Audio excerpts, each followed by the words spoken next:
Assalamualaikum warahmatullahi taala wabarakatuh. Alhamdulillahi rabbil alamin wassalatu wassalamu ala asyrafil anbiya'i wal mursalin wa ala alihi wa sahbihi ajma'in. Qala rabbi shrah li sadri wa yassir li amri wahlul 'uqdatam min lisani yafqahu qawli. Allahumma shalli ala sayyidina Muhammadin abdika wa rasulika nabiyil ummi wa ala alihi wa sahbihi wa barik wa sallim. Amma ba'd. Para pendengar dan para penonton yang dirahmati Allah Subhanahu wa taala, bertemu kembali di dalam siaran bersama dengan saya dalam galeri para ulama dan juga awliya. Marilah sama-sama kita mencintai mereka yang dicintai oleh Allah Subhanahu wa taala. Para penonton dan para pendengar yang dirahmati Allah Subhanahu wa taala, sekarang kita berlatar belakangkan research ataupun kajian-kajian penyelidikan mengenai ulama-ulama dan juga tokoh-tokoh di negeri Pahang, wabil khusus di Cino.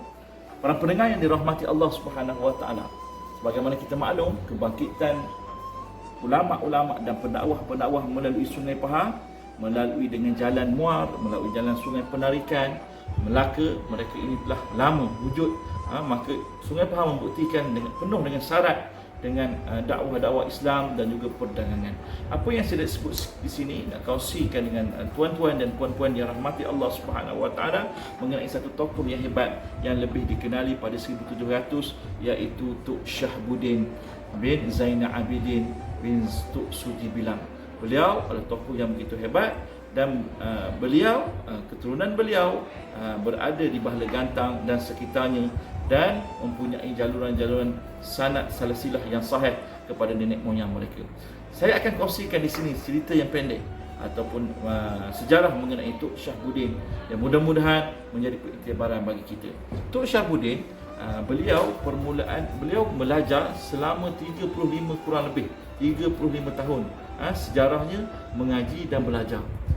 Pertama beliau belajar dengan mentua beliau, Qadi Ismail di waktu itu, belajar dengan mentua beliau. Kemudian beliau terus kesinambungan itu, beliau terus menurut sejarahnya terus ke Patani, beliau terus ke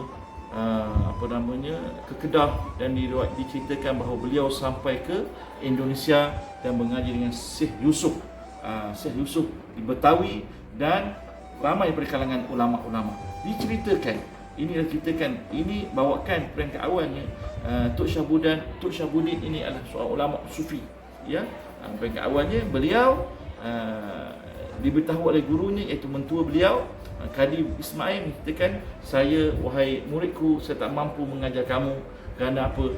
Saya rasa ilmu yang saya surahkan sudah cukup bagi kamu, maka pergilah kamu mencari guru yang lain.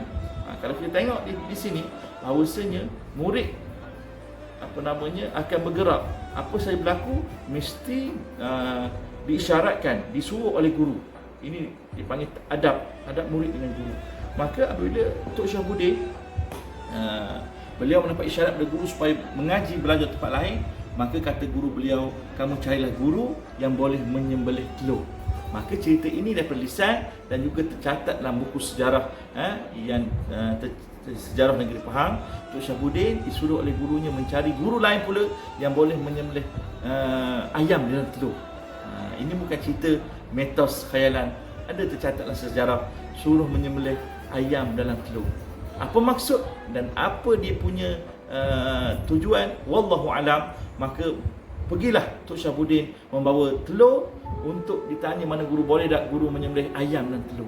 Maka mengembaralah Tok Syahabuddin demi pesantren, demi pondok, demi guru. Maka semua tidak boleh memberi jawapan hingga sampai ke Indonesia.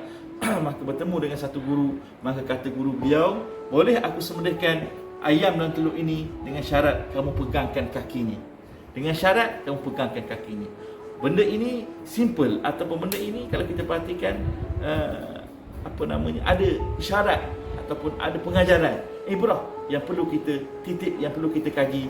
Maka Tok Syahabuddin merasakan inilah guru yang perlu aku belajar. Maka Tok Syahabuddin belajar di sana.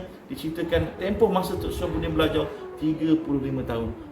Beliau balik, beliau mengembangkan Islam, mengembalikan pengajian sifat 20 pada waktu itu, dan Tok Syahabuddin dikenali universiti di negeri Pahang. Para pahlawan, para ulama ramai yang mengaji dengan beliau, hingga kan dikenal dengan beliau dinamakan Universiti di negeri Pahang pada era 1700 ke 1800. Di sinilah bingkisan sedikit kisah negeri Pahang. InsyaAllah dalam video lagi akan datang saya akan bawakan cerita-cerita yang lebih menarik dan juga cerita para ulama.